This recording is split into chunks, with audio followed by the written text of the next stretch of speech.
Okay, well, we still got a few people coming in, but why don't we go ahead and get started? First, welcome. Thank you so much for joining us today. Paul, I'm going to let you add people into the lobby. Can you do that? So thanks very much for joining us. Dennis Smeltzer, president of TSANet. Paul Esch is with us. We're going to kind of tag team you guys today. This is our annual business meeting. So this is something that's set up as most of you are familiar with the fact that TSANet is a not-for-profit organization. We operate under a set of bylaws, and per our bylaws, this is actually a requirement. I go back to the very beginning of TSANet. We actually used to have this meeting held on site for a couple of days, and that was all fun when everybody had the travel budgets to be able to go. We haven't done that for some time, and obviously COVID changed a lot of that. But what my point of this is that it is a business meeting. We want to cover. I'm going to cover kind of the what happened in 2021, go over a little bit of the financials, let you know where we kind of stand on that. Then I'm going to turn it over to Paul, and he's going to get into talking about the strategy for 2022. But I do want to give everyone the opportunity, because this is a member organization, and you should have the ability to go in and ask any questions or anything like that. I didn't set up for any voting because we don't think any voting is going to occur, but every member company does hold a vote for their company. So we'll come into that at the very end of this, and we'll talk about it a little bit. But that's the whole point of this is to kind of go in and talk about what we've done in 2021, talk about where we're going in 2022. So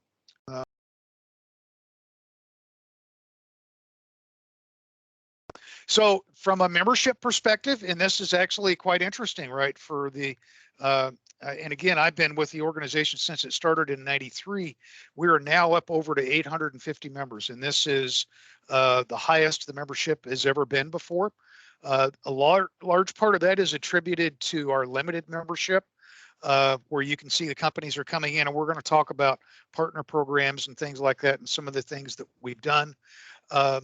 But the one thing about this is the basic and the premium members, which is the many-to-many group, has always stayed about the same, and it seems to be shrinking a little bit. Paul will talk about how we're going to kind of address this and look at some things that we could possibly do with a membership. But the point is that it is at a very high level. And you'll see from a strategic perspective, what we're trying to do is to get more and more companies coming into this. So even though they're coming in as limited members, we're obviously growing. I think that's a good thing. And a lot of these partner programs are driving our limited membership. It also, from the limited members are the ones where we do get those to go ahead and bump up to the premium and basic membership. So it gives them kind of a door into TSANet. And then if we can get them the ability to look at it from a little bit different perspective instead of just a one-to-one relationship with one of the other members, it gives them the ability to look at some of the other things that TSANet can do for them. So we'll talk about the partner programs and get into that. What I wanted to let you know, and the takeaway out of this from my perspective, is our membership is growing and continues to be at the highest level that it ever has. You want to go ahead? Here we go. So from a financial perspective, just always like to kind of give this as the business of TSANet, right? Is our 2021 expenses. We're a little bit above budget. We're usually right on. And as a not-for-profit, what we really try to, and it'll vary from year to year, but what we try to do is to put as much money of the membership back into the membership. It's actually a requirement to maintain a 501c6 status. But our budget was a little bit above where we wanted to be in 2021, but not by a whole lot. And it was mainly due to ISO 27001. Where we did get that certification, but we had to go out and do some consultants and things like that. It was not something that was budgeted, and it was something that we had to do. So it kind of pushed us a little bit over budget. But also on the revenue side, we were actually around 40K is where we expect to end up at the end of the year, above what we budgeted. So it's all going to kind of even out, maybe even a little bit more on the takeaway side, on the revenue side versus the budget. And then in 2022, we're still putting this together, but we've already got a budget put together. You're going to see there will be a little bit of a transition in 2022. We're going to go back to traveling a little bit. We're going to invest in some certain things, which Paul will talk about. But the other thing we're doing is there's going to be a little bit of a staff transition. So in doing that, we're not just, some people leaving, some people coming in. We're kind of transitioning people as they come in. So you're going to see that. We do expect the membership to continue to grow. And the other thing that we always try to do is we want to keep a reserve of about $800,000. And we've done that for some time, just in case something were to happen where we perhaps needed something that we didn't get any revenue that came in, or something very unexpected. We try to keep that around 800K, and we've tried to do that for several years now. So that's where we stand on the financial side. Again, if you've got any questions on any of that, wait until the end and you can ask any questions you might have on that. Here's our 2021 strategic plan that we started out with, and you can see this is kind of broken down into 3 different categories here: the membership, TSANet Connect, which is the platform that everybody operates off of, and then our partner groups and things like that. And I want to touch on these just a little bit. Obviously, growing the membership was something we want to do. We'll talk about the limited members. We've actually got another slide on that. Then certainly we want to develop into our 2023 strategy. We've still got a few companies, and you can see 4 of them here, of all the 800 something members that are still on static documents. We were hoping to get that done by the end of this year. I don't know that that's going to happen. There are some circumstances behind each one of these that Paul is working on, and we'll kind of touch on that a little bit. But everybody else is over on the TSANet Connect platform. You can still collaborate with these folks. It's just that instead of using the TSANet Connect platform to submit a ticket you're going to actually see a static document with a process that you need to follow. Then we'll talk about the usage and where we stand with that, and ISO as well.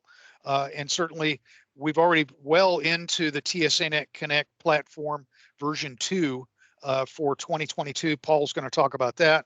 And then we're continue the online meetings. We're hoping to get back to some face-to-face meetings, probably in the second half of where we are in 2022. And if you're not familiar with the Association of Support Professionals, we started working with them last year, and that's something we will probably continue to do. We think there's really some value in working with them. They do some things that we don't do, and we do things obviously they don't do, but there's a lot of synergy between the 2 organizations. And I think it brings more value. That's our purpose of working with ASP, is that maybe there's some webinars or there's things going on with some of the consultants that are focused in on artificial intelligence or things like that within knowledge bases, that they're bringing an element of information to our membership that we haven't been doing. And that's something that we think can provide that. And it also goes along with, we'll talk about this as well, is our focus groups and what we're doing with that. And then obviously we've opened up our Japan open group focus group. We're working with them now. We're looking at possibly even creating a little separate community for them. They operate, obviously, everybody's familiar, they operate a little bit differently in Japan. And so there's been some discussion about opening up a separate Japan only community group. And we're working with them on that. And then actually even this week, we've got our Europe group is going to get the Engineer Knowledge Exchange. And this is a program we'll talk about a little bit more, but basically bringing that tactical and technical kind of information back out, sharing with our engineers. We used to do these face-to-face. We've gone to a virtual format. I think this is going to continue to grow and get moving. As far as I wanted to touch on this, as far as our limited member onboarding, as you can tell, we've got a lot of limited members, and what we wanted to do was improve the experience of them coming in. And as you're aware, there's a lot of companies that are using this for their partner programs. It's a very easy way for you to be able to pull partners into a collaboration format. They've got their own landing pages where they're coming in. But one of the things that we found was, as we were converting people over to the TSANet Connect platform, that when they went to submit a case or acknowledge a case, nothing was happening. So what we did was, now when a partner comes on board, they must acknowledge a support case. So we're doing a test case before they can actually go into the process, into that ecosystem that they're coming into. We've also really tried to improve the communications that we had with them. I do a lot of intro calls with limited members. And I think it's just to let them know what TSANet is, even though they might be coming into a single ecosystem with another member company for a particular partner program or something like that.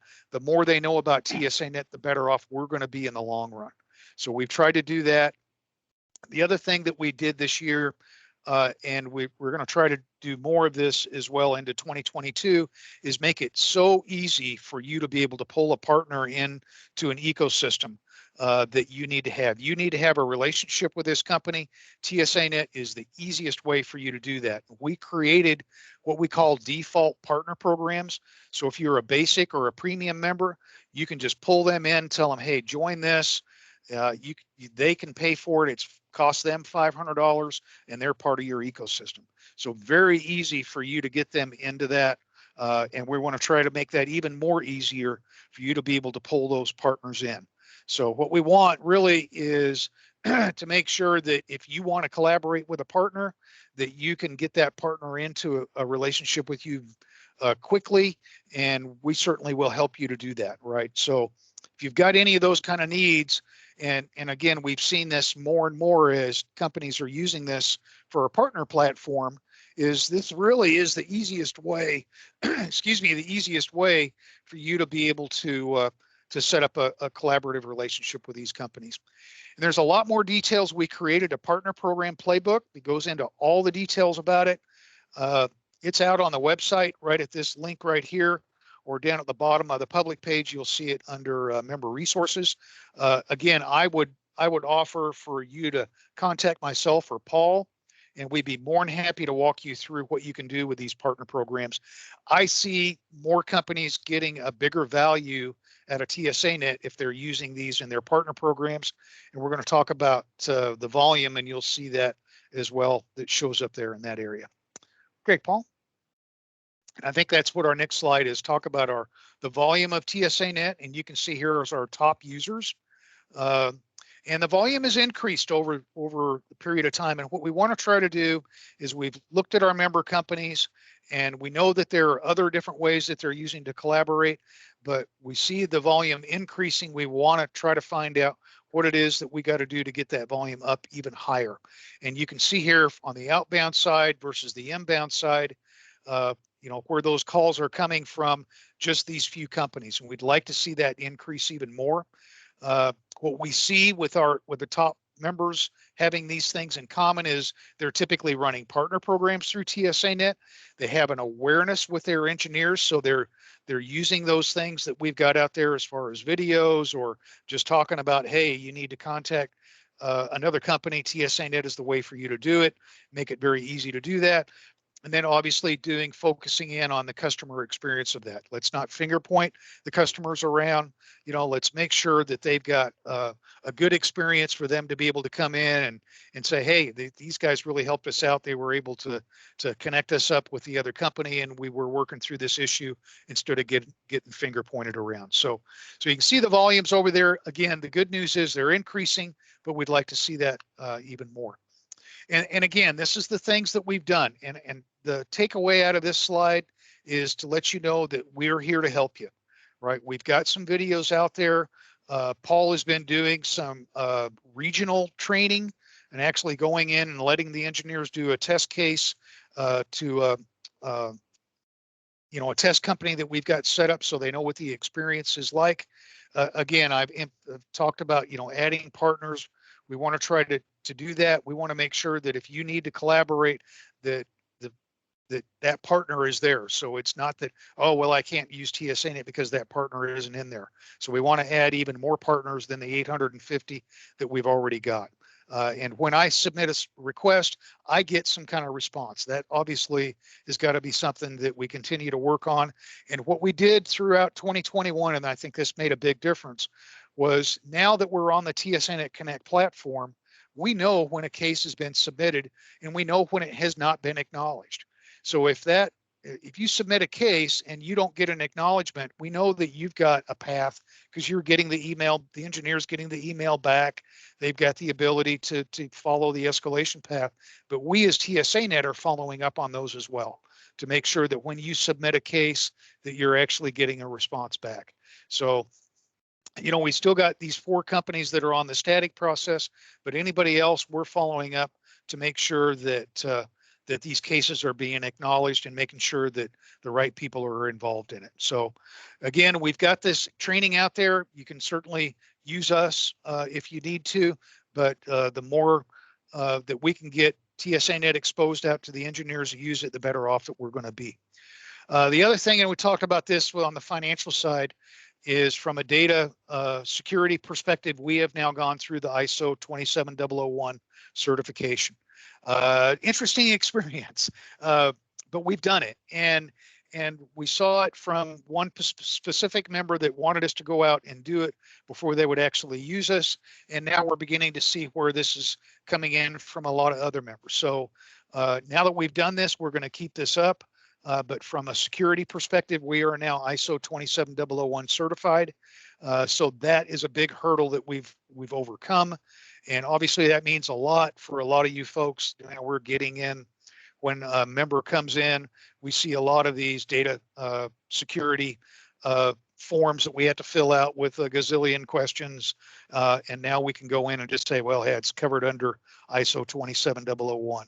So it's a big deal for us. I think it's a big deal for our membership to understand that we've gone through this, and it should be one less hurdle that we have to go through. Again, we do the TSANet Connect releases. This is really, I'm not going to go into all this, right? But just to let you know that we're doing this in an organized fashion. We typically do 4 releases a year, and we did that in 2021. Obviously, all these things are improvements. You guys are telling us, hey, this doesn't work. We try to get on that right away, but we try to organize it into these quarterly fixes that we go out to, and we continue to do that, right? And we'll continue to do that. Again, I'm not going to go into the things. A lot of this had to do with to remain compliant with 27001, along with just some of the fixes. We had to make data recovery site in Europe. We had to make sure that we had everything up to date with the software that we're using within the TSANet Connect process. So again, single sign-on, a lot of this kind of stuff, you guys can go through, and you'll get a copy of these slides as well. But we're organizing this in a quarterly fashion. Unless something really urgent comes up, we try to push that into one of our quarterly releases. And let's move on to the next one.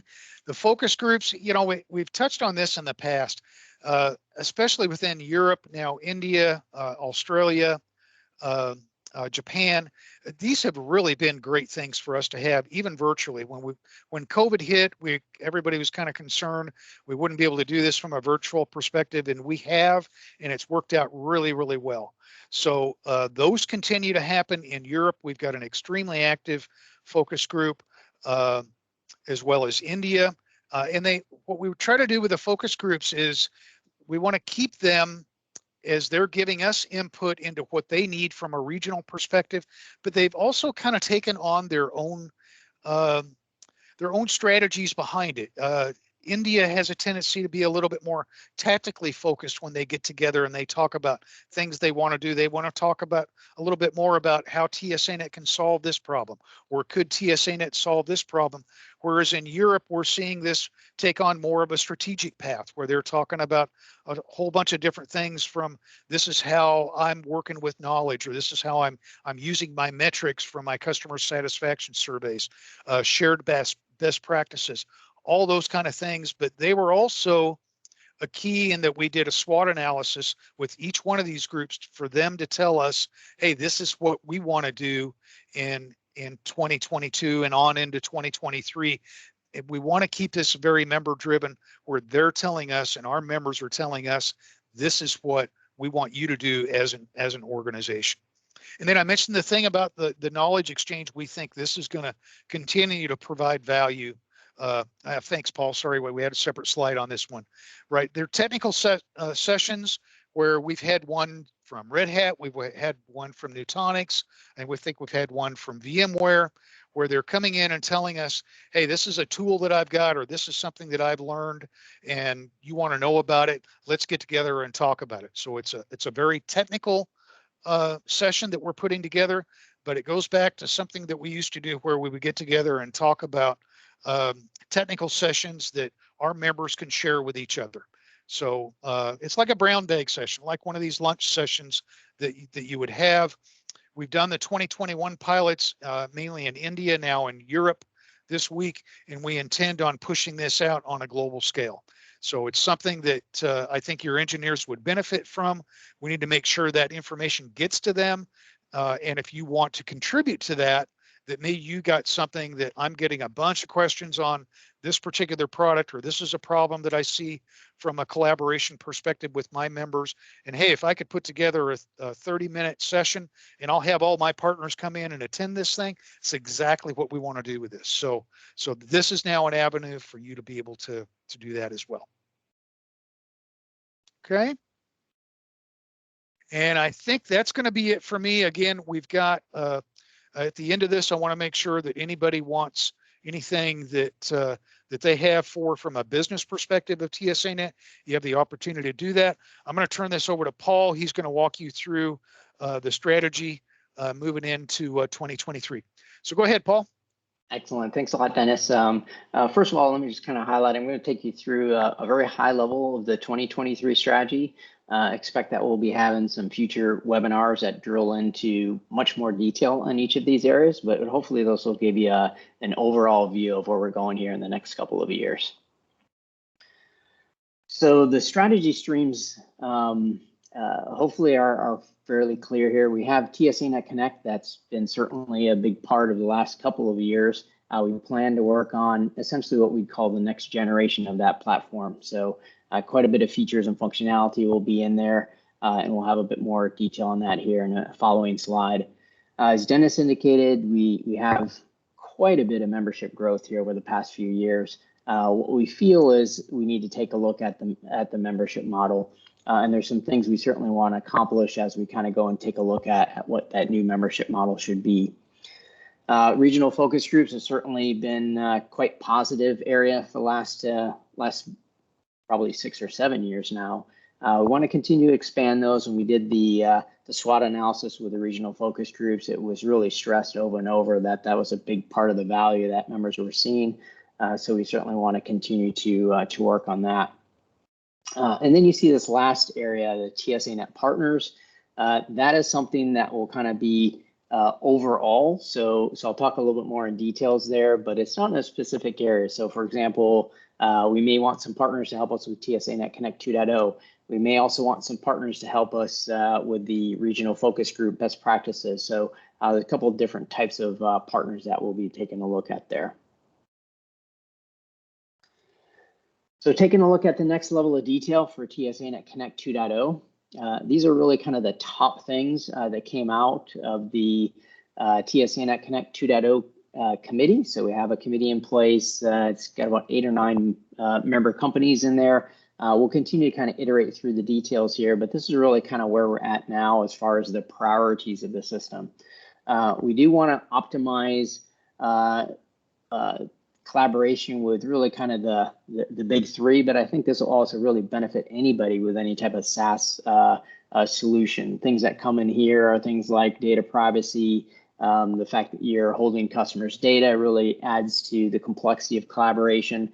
So we plan to drill into that in a lot of detail. We'll do top 3 here, come up with a really best practice way of working with these 3 members. And again, I do think it'll translate to a much wider group of members that are providing these types of services as well. Improving system integrations, that will come in, will be certainly very targeted. Again, both probably some inbound, outbound, and this is not just CRM systems like Salesforce, et cetera. There's some members that have expressed interest in integration to systems like Slack or Microsoft Teams or WebEx Teams. So we'll be kind of taking a look at those things as well. The third one here, post-collaboration messaging option. There's definitely a group of members that would like to see us enhance the platform to not only be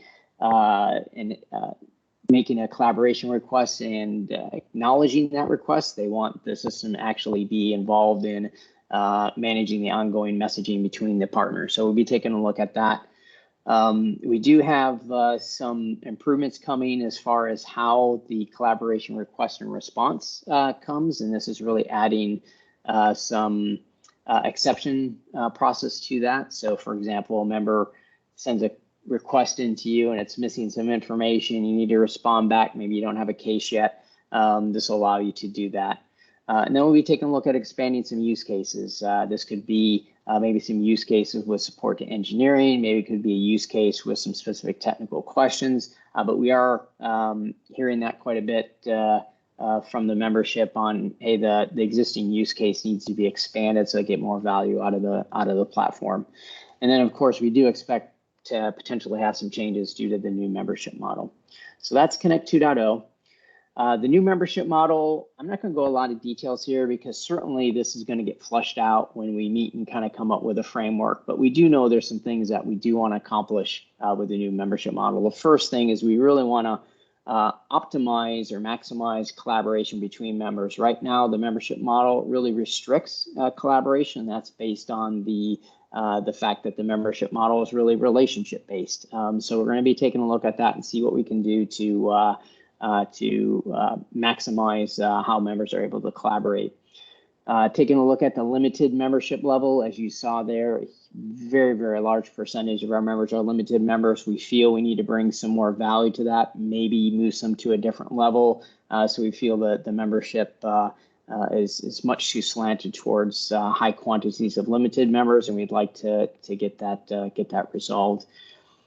Simplifying how premium members add partners. I think Dennis indicated some tactical things that we did this year by creating these default partner programs and those types of things. We really want to take a look at making that even more simplified. So the viewpoint is it needs to be extremely easy. You know, if you don't find a company on there for us to add them, or if they're on there and you don't have a relationship, for you to easily add a relationship. So we really want to kind of lower that complexity and make it super, super simple.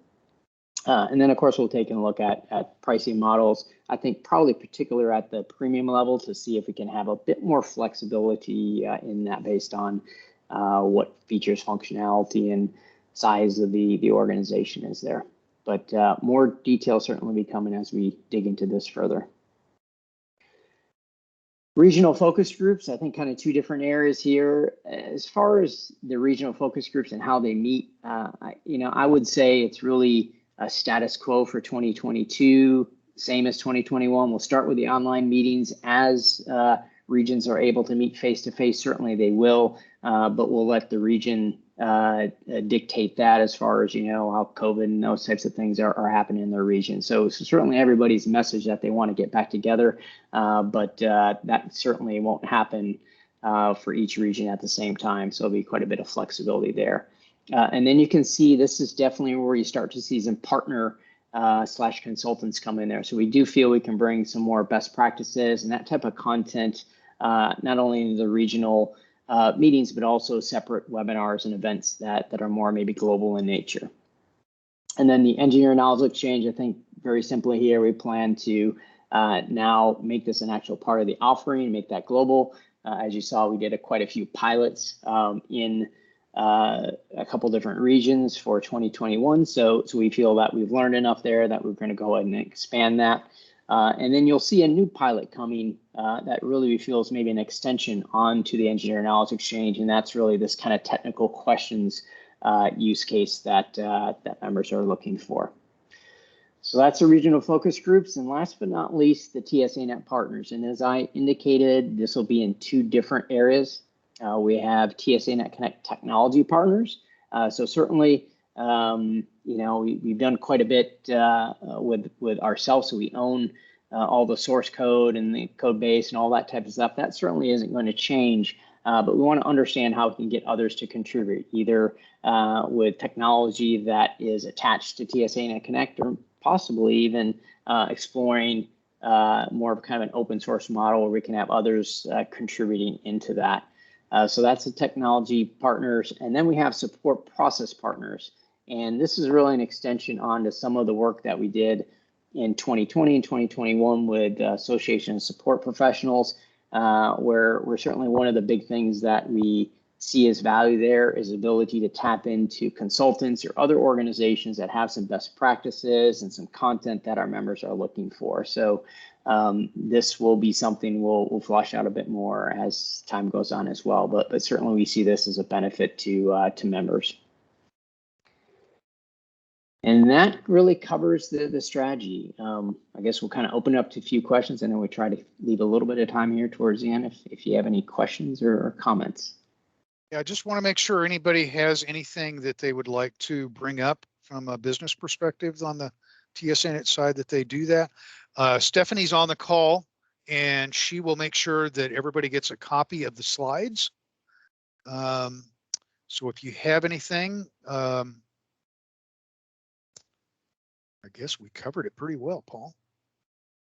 Yeah, well, a couple minutes over, but can hang out here for a minute or so if people have questions. But otherwise, yeah, we'll send the recording out. And as I said, this won't be the last time you hear about the 2023 strategy. We'll probably have a series of webinars drilling into that in more detail. And again, I think like everybody else, right, what we really want to do is be able to go back to having our focus groups and do some face-to-face stuff. It sure would be nice. But I'm sure like everybody is, it's a little bit of wait and see how things are moving along. I don't have anything, Paul. I think we covered it. Again, Dennis at TSANet.org, Paul at TSANet.org. You got any questions, comments, anything that you'd like to do, don't hesitate. Appreciate you all being members and supporting this organization, and look forward to 2022 and beyond. All right. Thanks, everybody. Okay. Thanks a lot, everyone.